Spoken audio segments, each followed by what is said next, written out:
Hey everybody, welcome to the Keto Edge Summit, where we are dispelling the myths, helping you overcome the hurdles, and empowering you to improve your brain and your body through the ketogenic lifestyle. I'm your host, Dr. David Jockers, and I've got a great guest today. This is Dr. Cheryl Burdette. And Dr. Cheryl is actually a naturopathic doctor. She works at Progressive Medical, which is one of the largest integrative health clinics really in the entire world. And it's based out of Atlanta, Georgia. And she's also a co-owner of Dunwoody Labs, which is like a leading lab provider that provides a lot of labs for functional medicine, this new model of healthcare called functional medicine, looking at, basically trying to find really where the underlying root cause of chronic diseases or major symptoms, and helping people get to that root cause and really trying to help them optimize their overall health. And so great to have you, Cheryl. Thanks for having me here. For sure. And as we get started here, just share with our audience really what inspired you to become a naturopathic doctor and to really do what you're doing today, working with Progressive? Well, it just seemed that there was such an obvious need. So my path was very organic, doing pre-med and psychology, dual majoring in those two areas. Mm-hmm. And I thought, surely there must be some overlap between the mind and the body. Surely these shouldn't be as divided as disciplines as we've got them boxed out to be at this moment in time. And so my last class in psychology was called Self-Regulation, Biofeedback, and Meditation. And I worked with some studies in there, and we looked at how we could self-regulate. And one of the things that we would work with people on is we would attach them to electrodes and then give them some biofeedback, meaning they could see what was going on inside their body. In this study that we were working on, we worked to teach college students to either take their body temperature up or down. And what we found is the ones that came and practiced and worked on that could move their body temperature by 3 degrees on call, either up or down. They got $1 for every degree they could take it one direction or another. And so my mind was really blown to think, wow, the mind can control even things like body temperature. Yeah. Now, maybe that's not so useful in everyday life, but you apply that kind of philosophy to things like blood pressure or anxiety or helping you get to sleep at night. And so what we quickly see is the brain is one of the most powerful tools that we have. And if we're really going to influence root cause change, then teaching the brain to do things more accurately makes a lot of sense. So then from there, I went to college guides. I looked to see, are there medical schools that are more interdisciplinary? And what I found was not exactly, but there were these things called naturopathic medical schools that I had never heard of and really never experienced. But I thought, this is what I want to do. I want to treat the whole person, not the mind in one box and the body in another, but everything together. So that led me on my path to naturopathic medicine. And that is what's so cool about naturopathy. And my mom is actually a naturopath. I was trained originally as a chiropractor. And so it's kind of that holistic model, looking at every system and how it intertwines, right? And it's so key.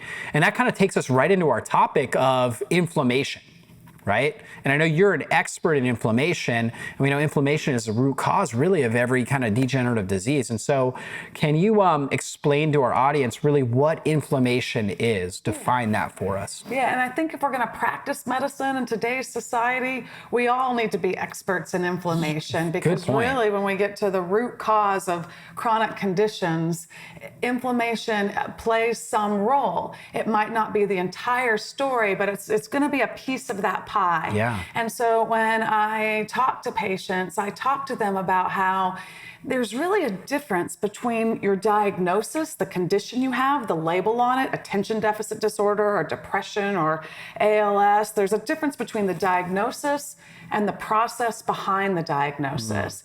And so when we start to think about a process behind a diagnosis, to me, there are a handful of areas that we really have to master as clinicians, and inflammation's right up top. My short list is inflammation, oxidative stress, you got to correct nutritional deficiencies, you got to reduce toxic body burden, and you got to deal with mental emotional stress. And if we think about those 5 core processes, there's hardly a diagnosis that won't get better when we begin to think about those pieces. So simply put, inflammation is kind of a fire that cooks your genetics. And when we think about most chronic conditions, you're not born with a chronic condition. Yeah.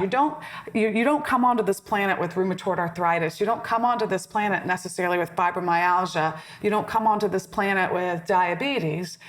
So your genetics, it wasn't just inherent in your genetics that they were always going to express that.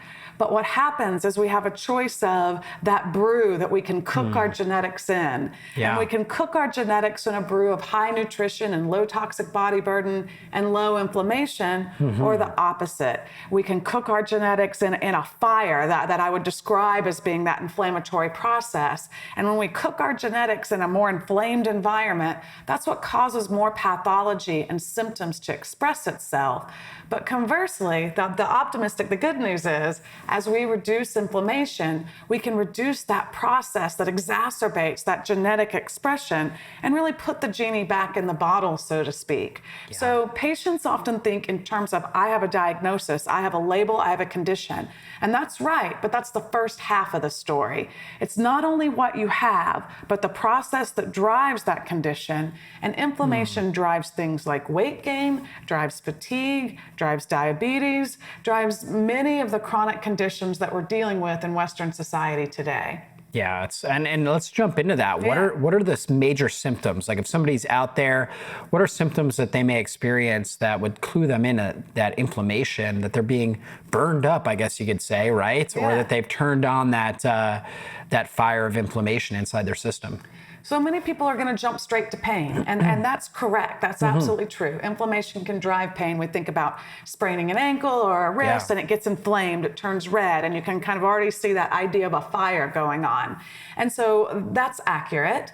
But what we also maybe don't realize as much is that we don't always feel inflammation. Right. And so one of the most common markers of inflammation out there is something called a C-reactive protein. Yeah. And this goes up in Crohn's and colitis, conditions of the GI tract. It can even go up in depression and anxiety. But you don't always feel it.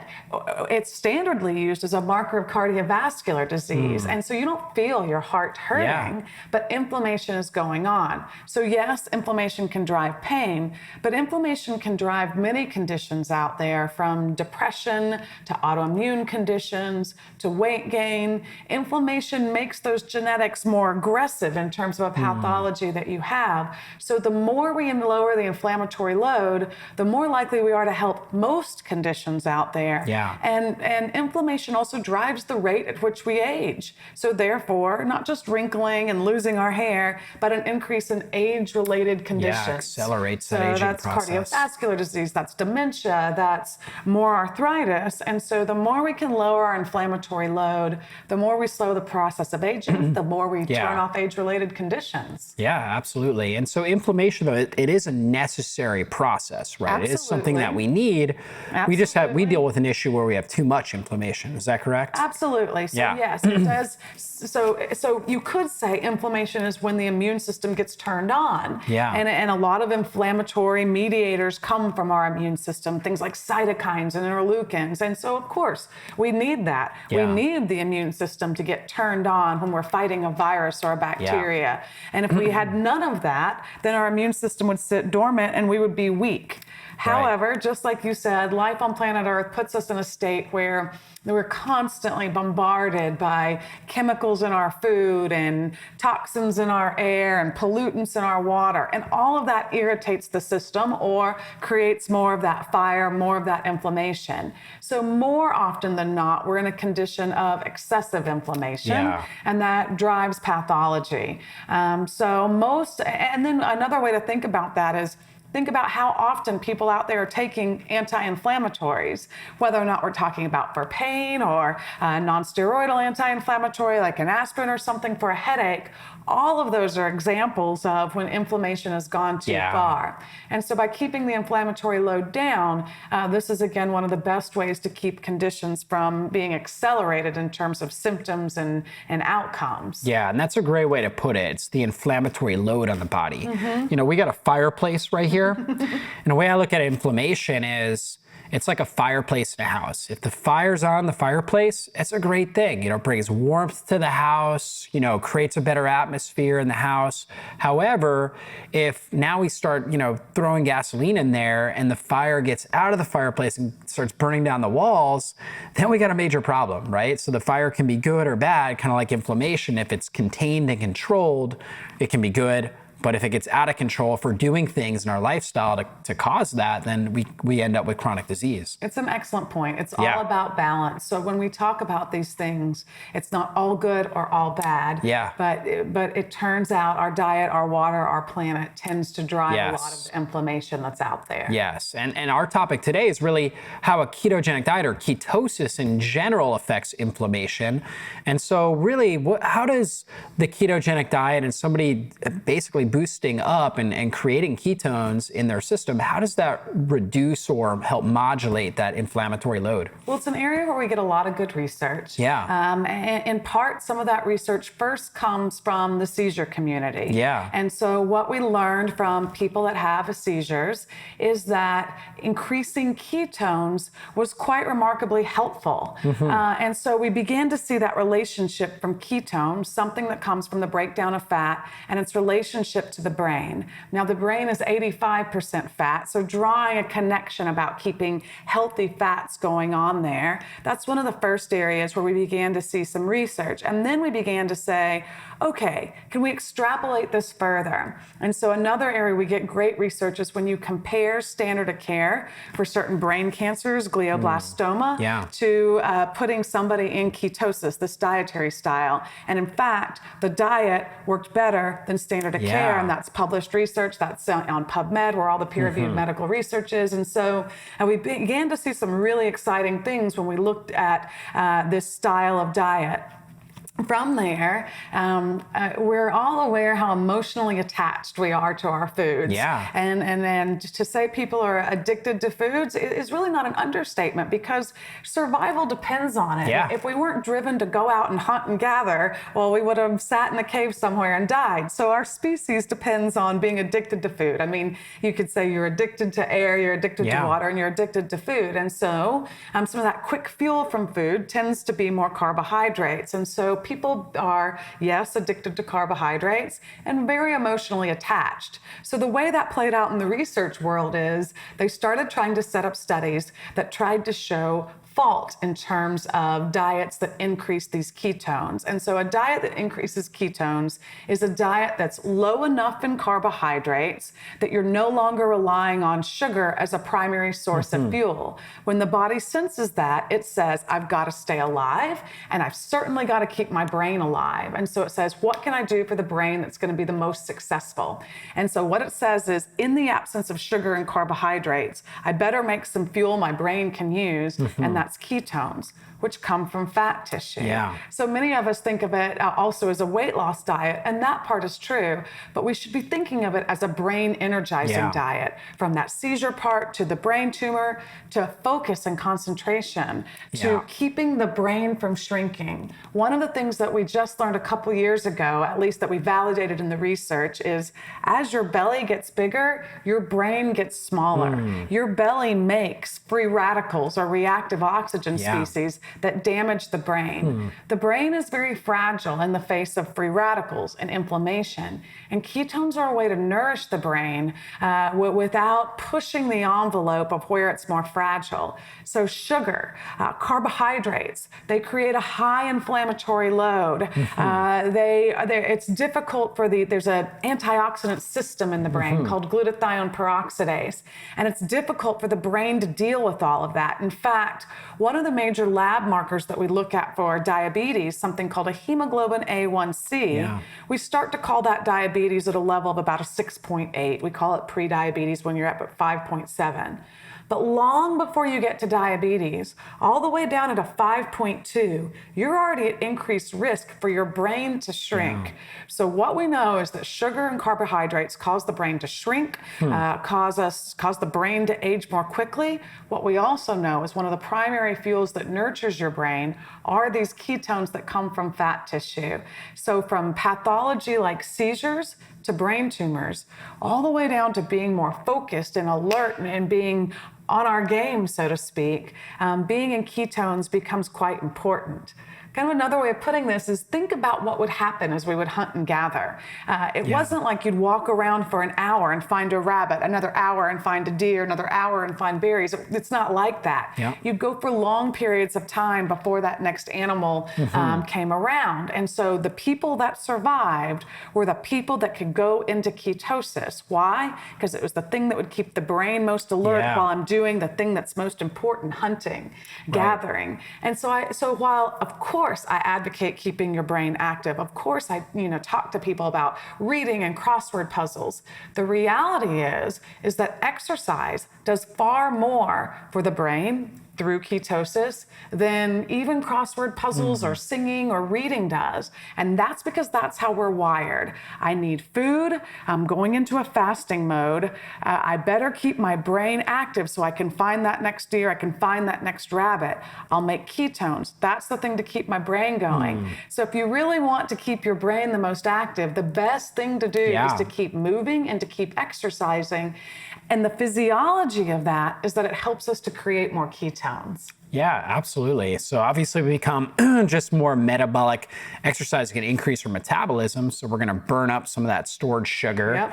And then our insulin levels are going to go down, so we're going to start boosting up those ketones. And we're driving up more brain-derived neurotropic growth factor in the brain, so we're getting better synaptic development and neurotransmitters and all kinds of good stuff there. Yeah, It's absolutely. huge. Remodeling and new thought process. And of course, that's one of the things we want to offset as we're aging. Yeah, for sure. And so on top of ketosis, what are some other dietary interventions that really help us reduce inflammation in general? So they all tend to be more in that direction. And some people will go, well, what is a ketotic diet or a paleo diet? They'll say, well, that seems to be like all these fats. So can I go out and eat a Big Mac? No, that's not the way it works. First of all, it needs to be healthy fats. And as we talk about all of these diets, I think a key piece that people need to remember is, regardless of what we call the diet, regardless of different labels and maybe slightly different amounts of proteins and fats, they've all got to be on a bed of vegetables. And so we got to start with phytonutrients. And we've got to get that from having a diet that's probably 50 to 75% vegetables. Now, I'm not saying 50 to 75% corn or potatoes.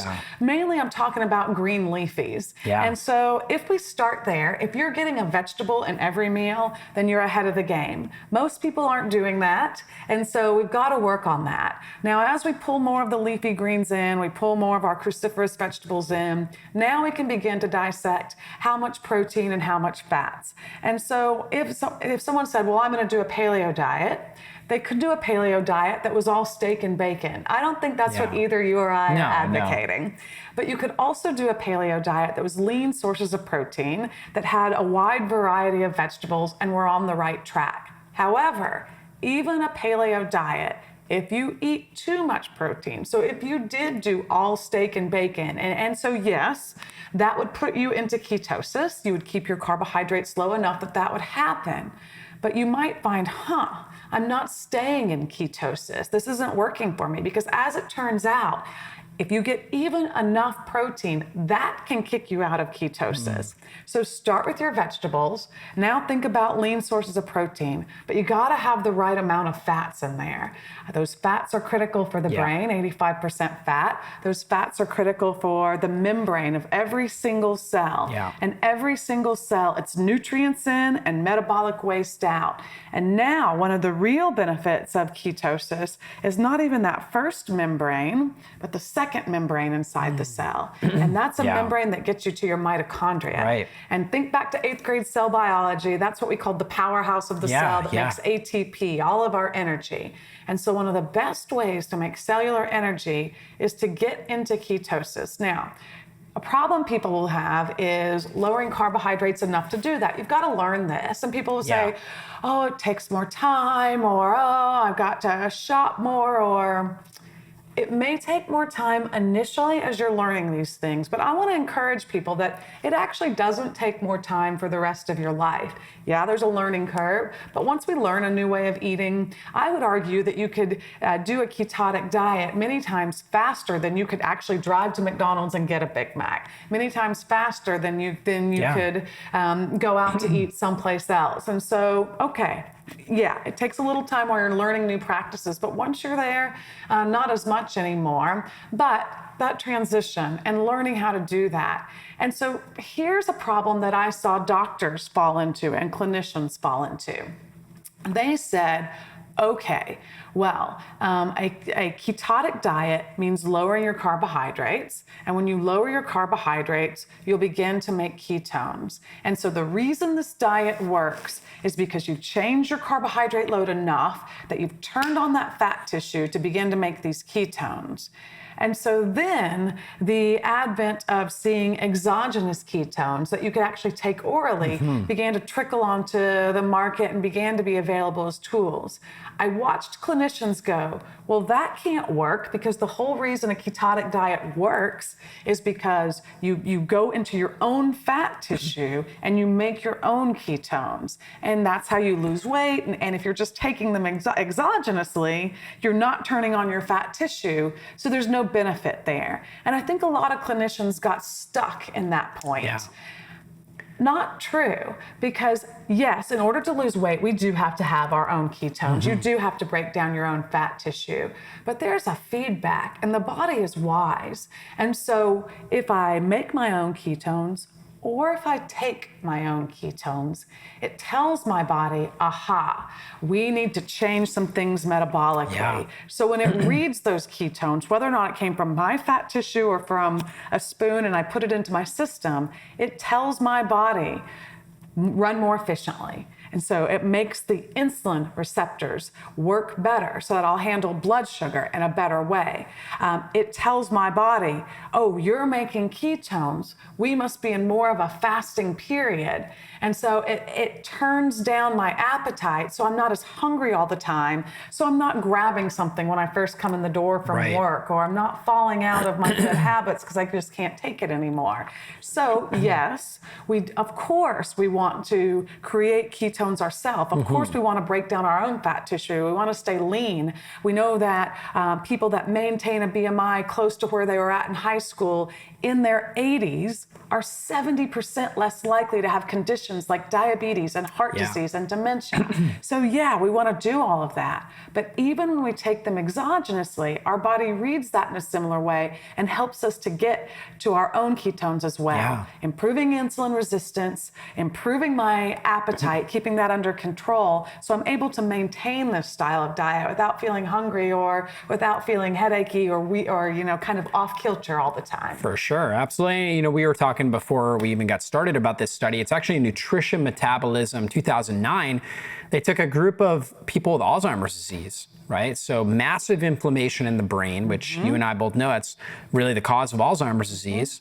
And all they did, no dietary change other than adding exogenous ketones. Now, we recommend obviously following a nutrient-rich, micronutrient-rich ketogenic diet, but they found that all the people that they gave the exogenous ketones to saw significant improvement in cognition. And what a blessing, because what we know about geriatric care is you're often in assisted living or a nursing home, and sadly where the quality of food should be peak, it's not. And so even without having these dietary changes to give the body the thing that the brain needs. So there's another mechanism in there too, and don't let me get too biochemical on you because sometimes I'll wander in that direction. But when the body sees a ketone, it does something else as well. So all the carbohydrates and the sugar and all that piece of it speaks to us in an evolutionary way. And part of that evolution is that when we are under attack from a bacteria or a virus, that our body says we do need to turn on the immune system. We need a little more inflammation. And so another way that it could increase inflammation is to get the liver to make more sugar, glucose, because it says we need a fuel to keep if we're going to be on heightened alert in terms of immune function, then that immune system needs a fuel. And so sugar does work to fuel the immune system to some degree. Now, long term, your white blood cells drop off, and Yeah. there's an impact to that. But in the acute fight, Short term, that's how it loads. And so when it sees these bugs, or now because when it sees this diet, a rich carbohydrate diet, lots of sugar, it does a similar thing. It turns on this molecule called an inflammasome. Yeah. And an inflammasome upregulates lots of inflammation in the body. It's thinking it's getting us ready to do a fight because our body still reads the sugar in the same way. It says, oh, lots of sugar. Yeah, ramp that immune function. Well, now, lots of sugar isn't necessarily the liver making it, it's our diet giving it to us. So we turn on these inflammasomes, we create more inflammation. That inflammation shrinks our brain.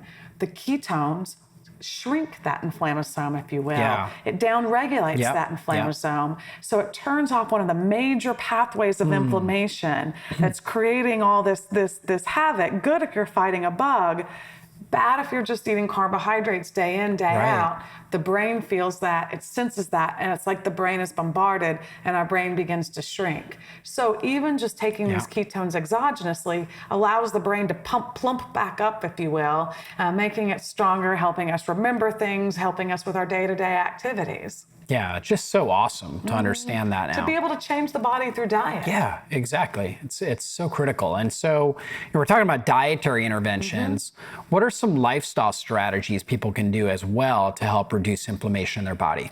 Yeah, so first and foremost is we got to get off the sofa. And you know, sometimes that can be difficult. So the research says that it doesn't have to be a huge intense amount of exercise actually. 5 times a week for 30 minutes.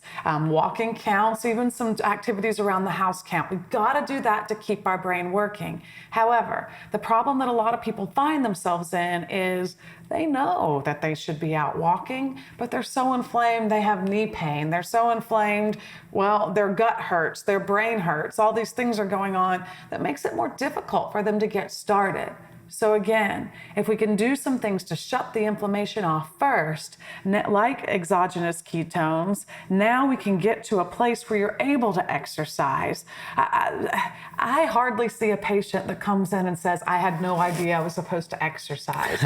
They know that. The trick is how to get in a state where they're able to do that. Yeah. So using some of these tools to help augment diet, to augment exercise is really where we need to be. So yes, exercise. Yes, dietary changes. High carbohydrates, high sugar are just more inflammatory. So a diet high in vegetables, a diet that includes lots of things like turmeric, a spice that's used in curries, great anti-inflammatory potential. Adding in more things like good healthy fats like coconut oil, where some of those medium chain triglycerides you mentioned in the Alzheimer's studies come from. Good healthy fats like olive oil too, when done in a right balance. Omega-3s, anti-inflammatory fats. And again, we'll see research with all of these things, and back to that brain-derived neurotropic factor that you mentioned, making the brain fire and make new pathways and work. And so a diet that's high in vegetables, that's low in carbohydrates, that we include lots of good spices in, turmerics and basils and oregano, because all of those things are so dense in phytonutrients. My husband's doing something right now where he's cooking something from every country, and so it's really interesting to watch. And one of the things that I noticed about India is when he was making foods from India, the spice mixtures would literally fill a bowl, whereas here we put a half teaspoon, a tablespoon's kind of a dramatic amount. And so I was just thinking of the phytonutrition you see in that. And so again, back to some of those Indian diets, we think curries, right? Yeah. And so lots of turmeric in those curries. And they have some of the lowest incidence of dementia, and also some of the lowest incidence of cancers as well. And so I think that we can borrow from that a diet high in vegetables, high in spices, low in carbohydrates is going to be some of the most anti-inflammatory, least inflammatory diet that we can include. We also have an over-reliance on some things in a standard American diet. Over-reliance on bread products or gluten. Often an over-reliance on dairy. And so really limiting some of those carbohydrates, particularly gluten. Even if you're not allergic, even if you're not sensitive, it's just a more inflammatory molecule, and it's associated with your brain shrinking more too. So pull those things out. Don't grab the roll, grab an extra serving of vegetables. When we go out to eat, instead of having the potatoes, pay $2 extra to have them put more vegetables on the plate instead. There's a lot of easy things that we can do to make this realistic. Yeah, absolutely. And how about sleep? How critical is that one? Yeah, absolutely. So when we don't sleep, we're more inflamed. Yeah, for sure. We actually make more of something called IL-6, one of these interleukins that's highly inflammatory. So not sleeping, of course, you would have figured that out already. All of our listeners would know that if I don't sleep, I can't focus as well the next day. But it's not just a next day effect. It's lifelong hard on your brain. That IL-6 is hard on your brain. But that IL-6 that goes up from not sleeping is also associated with making more plaques in the arteries. So from brain health to cardiovascular health, insomnia is a big deal. It's a big deal. So I think the more science we get, the more it underscores the fundamentals, the more it underscores good exercise, good diet, and sleeping well.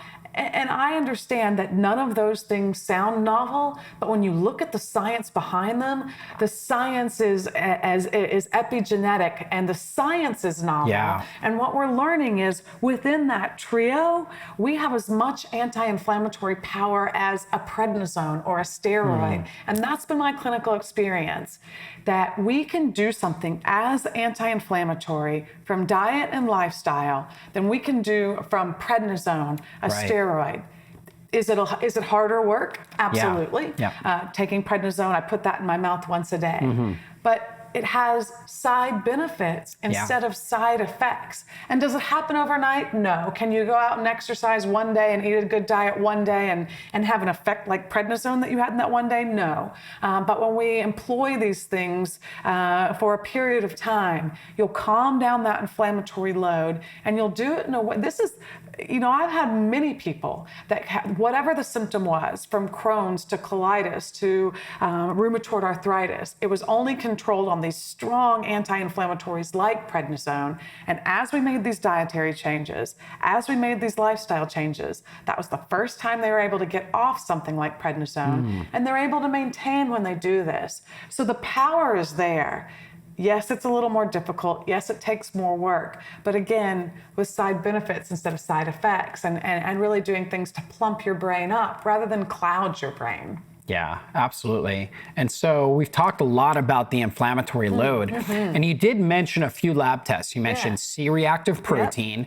You also mentioned hemoglobin A1c, which are two great tests that really anybody can get. They can go into their general physician and get those run. What are some other tests? Let's talk about like some tests they can get done at their general physician, and then let's also talk about if they're working with a functional medicine doctor or somebody that does a little bit more detailed lab work, what kind of tests they can look for inflammation. Yeah, so that is the good news about a number of these markers, is that you could go in to your primary care physician and ask for, so if I were going to do 3 things to really bolster what you're getting while you're in there that you probably wouldn't have any argument about because they're so well researched and they're so widely applicable, we could ask for that C-reactive protein, a general marker of inflammation. We could ask for hemoglobin A1c that would show us if we're pre-diabetic or diabetic. But again, even with mild elevations, lets us know our brain's beginning to shrink. And I would add to that a vitamin D. Vitamin D is great for the brain, great for keeping hormones in balance, great for keeping bones dense. And so these markers have such good research. It would be surprising if you got pushback for adding them on. And what are the optimal ranges? So let's talk about C-reactive protein, hemoglobin A1c, vitamin D. Where do you want to see those? Yeah, excellent point. So something like a C-reactive protein, you're often going to see that they'll call that elevated above a 3. And that's true. We wouldn't want to see it above a 3. But actually, there's research to show it to be a more specific marker of inflammation, even for the gut, than something called calprotectin that we'll often see on stool testing and is often touted as a really good gut marker. And it is. I'm not saying it's not. But C-reactive protein can be even more predictive for things like Crohn's and colitis within that reference range. So I like to see it not just above a 3 at the top of that range, but really even getting it less than a 2.5, because we know from that 2.5 to 3, there's still accelerated inflammation that's connected with many pathologies out there, very evidence-based. Hemoglobin A1c, similar story. So the bottom of that range is often about a 4.5 or so, and then we start to call it pre-diabetes at 5.7, and then about a 6.4 or higher, or 6.7, some might say, somewhere in that range, you'd call it a full-blown diabetes. But long before that, above 5.2, your brain begins to shrink. So well within the reference range, we want to think about, yeah, sure, you're not the highest risk yet for pre-diabetes, but you are for cognitive decline. So let's take a burden off the brain. Let's begin to lower that sugar. Let's change that metabolism. Vitamin D is another great example. A typical reference range will be 30 to 80. And so patients will go, oh, yay, I'm 31. And okay, fine. You just made it in. But really the better research in terms of lowering inflammation is going to be when we are mid-range and in some conditions, even high normal. For example, the Journal of Neurology found that we were 60% less likely to have episodes of MS if you were high normal in terms of vitamin D. That's really outstanding. There's not a medication that achieves a result like that. So I don't think we should be satisfied sliding into the bottom of the range here. I think about it like as your kid who comes home and says, well, yeah, I made a 70, I passed that test. Well, we're probably not jumping up and down about that, right? We'd want to see an 85 or a 90 in terms of a grade. The same is true for me with vitamin D. I don't want you just sliding into range. I want you to have mastered your vitamin D.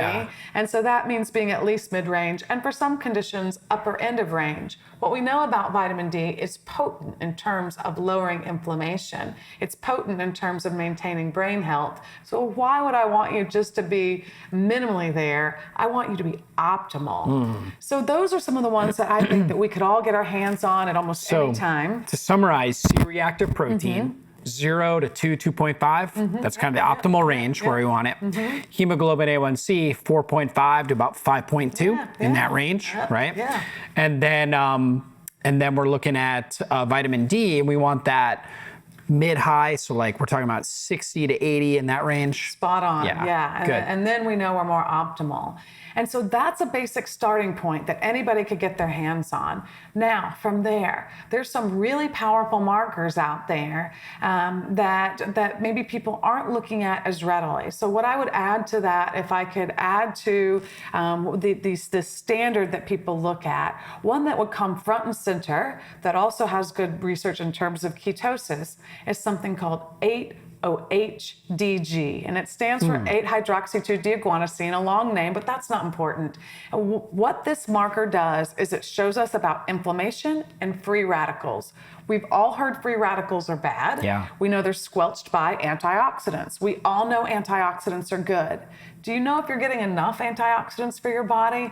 And you might go, yeah, well, I drink green tea and I eat, leafy greens, and all of these things have antioxidants, and it's a great start. But what about by the time you have symptoms or pathology? Is it enough to control where you're at? What about if you're noticing you're not focused as well, or words aren't coming as quickly? Is that too much inflammation for the brain that the diet isn't controlling? And so this marker, if I go to the peer-reviewed medical research and I only look at humans, not rats, not in a dish, not in dogs or monkeys, but human beings, what I find is there are over 1,000 studies that say when this marker is high, you're more at risk for cancer, but you're also more at risk for brain decline.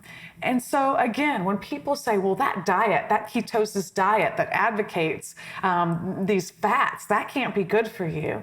You know what happens with that marker that tells us that if you have free radical excess, that tells us if you are antioxidant deficient?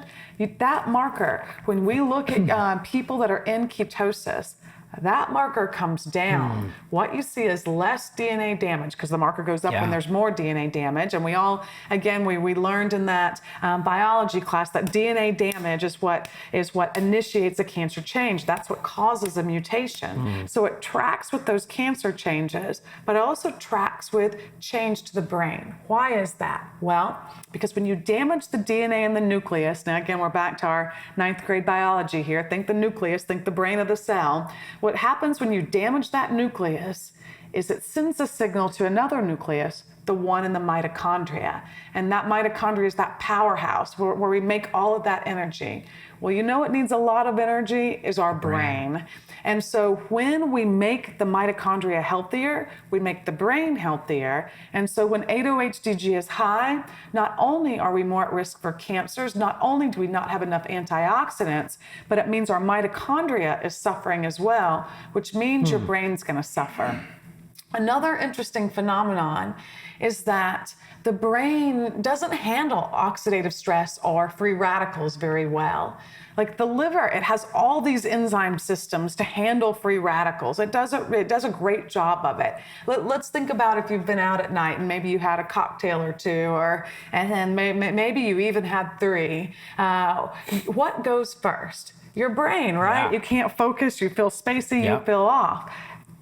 Not your liver. You don't really have an elevation of liver enzymes because the liver's better at protecting itself. Okay. The brain's more fragile. And so when this 8-OHDG is high, when this marker of oxidative stress is high, it's the brain that really suffers first. It is busy, it has to make a lot of energy, and all of that energy has a byproduct of creating free radicals as well. And so it's really sensitive. And so we've got to really take care of the brain. So when we see that marker of oxidative stress high, not only do we know the DNA is suffering, but we know our mitochondria, our powerhouse, is suffering, and therefore our brain is suffering. And so what you see is a high 8-OHDG. You see that high in things like Alzheimer's or Parkinson's, but you even see it high in depression or bipolar or anxiety. What you also see is a ketogenic diet helps to lower that. Yeah. What you also see is adding more antioxidants helps to lower that. So again, we're back to our green leafies with our good fats. Now, maybe you're sitting there saying, look, if this has 1,000 studies, why isn't it being run on everybody once a year? And it's a real tragedy that it's not. Part of that is because standard of care says you don't run a marker unless you have treatment. And then sadly, treatment is defined as a pharmaceutical intervention. In standard of care medicine, treatment's not defined as diet or lifestyle changes. And so they think, well, there's really nothing that we can prescribe for this. Yeah. Well, in integrative medicine, we have so many more treatments. And of course, we would want to monitor, are we doing enough diet and lifestyle change to get the outcome that we want? And this is a perfect marker for that. Simply put, it's a marker of your antioxidant status. And the more antioxidants you have, the better your brain works. And a ketotic diet helps you to do that. Powerful stuff. Really, really good. It's really fun. Really good insight. You know what it means? It means that the power's in the hands of the patient. That's not right. in the prescription pad. It means that we can all take responsibility and get to a place where we're able to exercise more and make these dietary changes.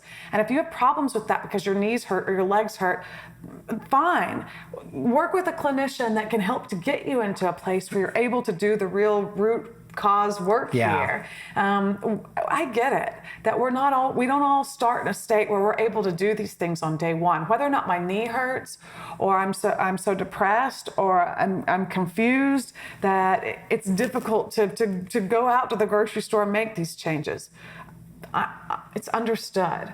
But then let's work with a doc, let's work with somebody in functional medicine or integrative medicine that can help to get us to a place that it becomes easier to make these diet and lifestyle changes. Yeah, what you're talking about is lifestyle medicine. It's like using lifestyle to have, in a sense, a medicinal effect on our body, to impact our genes and allow us to downregulate inflammation, which has been our topic today. Just so powerful. And last thing I want to touch on was some supplements, natural supplements people can take to reduce inflammation. Absolutely.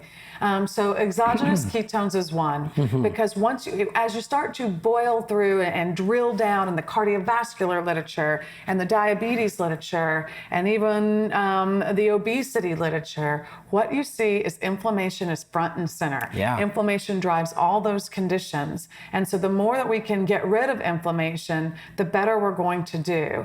And so, and one of the big players in terms of creating inflammation is, I'm sorry about our emotional attachment attachments, but it is. It's carbohydrates and it's too much sugar.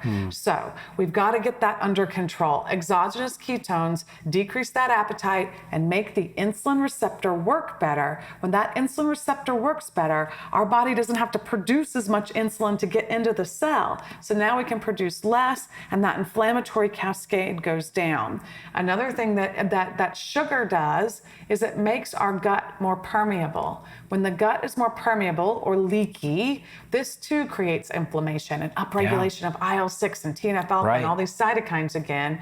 So just sugar does that. So when we pull that out, that's another way we become less inflamed. So exogenous ketones are definitely one way to lower the inflammatory load, because it helps with one of the most fundamental pieces, which is controlling insulin and controlling metabolism, where a lot of that is coming from. Now let's add to that.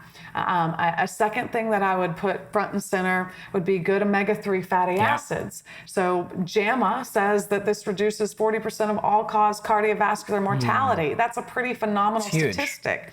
And a big part of the mechanism of action is controlling inflammation.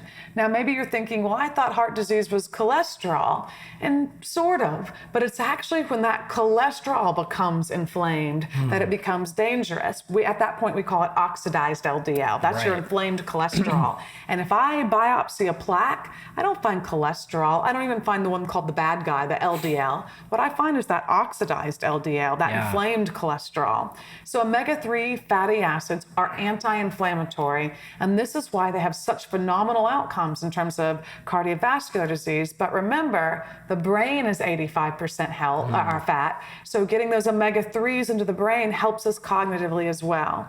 A third thing I would add to my regimen, if I had room for one more, would be that turmeric, but concentrated, and concentrated into curcumins or curcuminoids, highly anti-inflammatory.